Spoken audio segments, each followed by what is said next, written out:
Since the 1960s, the children's show Sesame Street has been a popular depiction of the vibrancy of urban life. Centered on the titular but fictional New York street, children around the country were introduced to a diverse and happy cast of Muppet characters whose stories played out right on the neighborhood street. But the lived reality of American streets doesn't live up to the joyful space depicted on the show. American streets are dangerous. In 2019, over 6,500 pedestrians and nearly 40,000 people were killed by cars, making the personal vehicle one of the leading causes of death in America. Additionally, cars are one of the largest contributors to climate change, representing over half of a typical household's emissions per year. But instead of making streets safer, American policy has been focused on investment in technical improvements to cars rather than changing lifestyles to make them unnecessary. Orienting America's transportation system to cars doesn't allow us to live within environmental limits and is bad for communities. Designing streets for cars leads to loneliness and less interactions with a community. Recent research of a typical urban street has found that neighborhoods with light traffic have far more interactions among community members, and as a direct result, more friendships. All in all, America has made a big mistake by giving so much of its public spaces over to cars. So who is the street for? What would a street with fewer cars look like? And how can communities reclaim this space? Increasingly, these questions are being asked, and communities are starting to find creative ways to reclaim their urban space, push back the domination of cars, and change the paradigm. Through collaborative action, people demonstrate ways of reclaiming urban space to more fully have a stake in their immediate environment. These actions are coordinated sometimes by municipal leaders and nonprofits, but almost equally as often by local groups of loosely organized community members who just want to see change. To create better public streets, there are many innovative examples of how to go about it.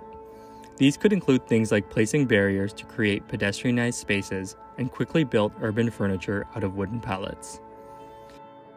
The purpose of these actions is to demonstrate alternative and better uses for space than traffic and car storage.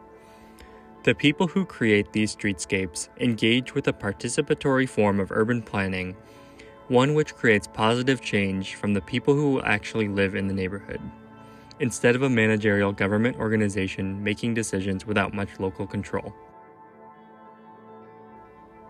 This experimentation with informal and inclusive approaches to urban design represent community-level desire for some control over the trajectory of their environment, and a reaction to years of bad decisions made by authorities. Retaking streets from cars takes many forms, but one particularly joyful way is to just paint it. Described as tactical urbanism, this phenomenon uses art and community involvement to change our urban environments.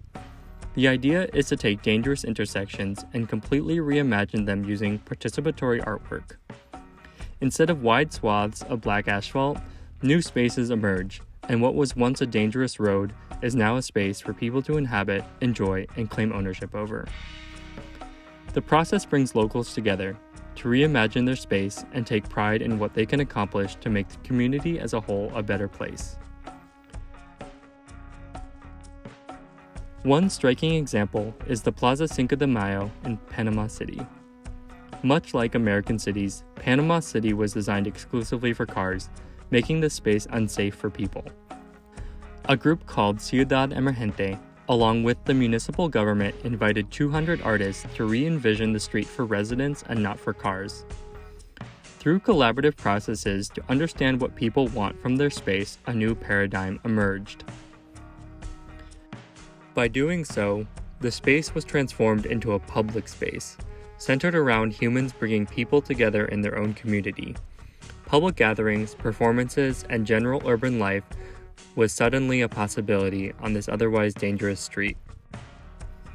Projects like these demonstrate a desire at a local level to create an urban environment that doesn't orient itself towards a car-centric and highly westernized vision of the economy, which prioritizes technical fixes and efficiency at the expense to the lived experience of place. Instead, it is an attempt to re-envision what people's lives look like if perhaps their communities were safer and streets were for gathering instead of driving. Streets don't have to be dangerous, and a vehicle that can't even see a child directly in front of it has no place in our neighborhoods.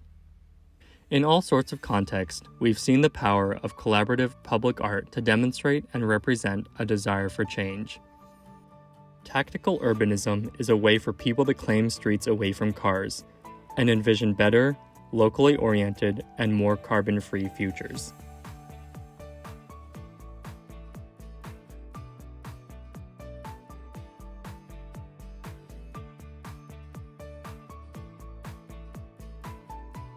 Together. If you look out in the street, everybody is united.